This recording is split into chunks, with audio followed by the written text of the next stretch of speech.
భోగాపురంలో ఎవరికో ధోరణి వాళ్ళదే. ఇప్పుడు ఎట్లా ఉంటదంటే, మావాడు మాత్రమే చేశాడన్నటువంటి ఫీలింగే ప్రమాదం. లేదా అదొక తలనొప్పి వ్యవహారం. దాని మూలంగానే ఇక్కడ కార్యకర్తలు చీలిపోయారంటే ఒక అర్థం ఉంది.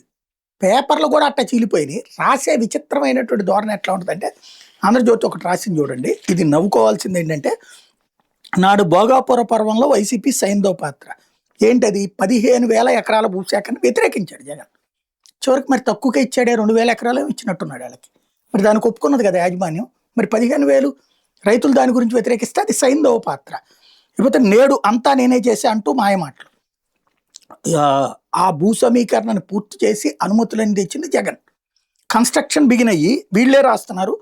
2019లో శంకుస్థాపన, 80% భూసేకరణ పూర్తి. కొత్త విమానాశ్రయ నిర్మాణం ఆలోచన చంద్రబాబు. అంటే 2019 అంటే ఎప్పుడు? కరెక్ట్గా ఎలక్షన్స్ ముందు. అది శంకుస్థాపన చేసి 80% భూసేకరణ పూర్తి చేశారు. అంటే 80% భూసేకరణ పూర్తి. వివాదాలు అట్లాగే ఉన్నాయి.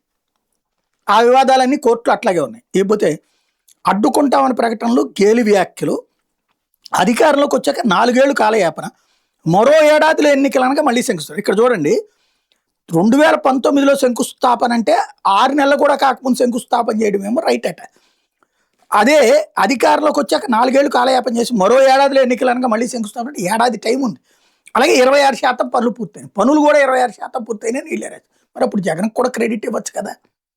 హైదరాబాద్ నేనే చేశాను, ఆయన చేసినటువంటిది ఒక్క బిల్డింగే కట్టాడు. మరి ఆ తర్వాతే ఇన్నర్ రింగ్ రోడ్డు, ఆ తర్వాతే శంషాబాద్ ఎయిర్పోర్టు, ఆ తర్వాతనే ఫైనాన్స్ సిటీ ఇవన్నీ వచ్చినాయి కదా. అక్కడ 20% కదా చంద్రబాబు పనిచేసింది. క్రెడిట్ మరి చంద్రబాబుకి మాత్రమే తీసుకోవాలి అక్కడ. ఇక్కడ అంతే. అదే విచిత్రమైనటువంటి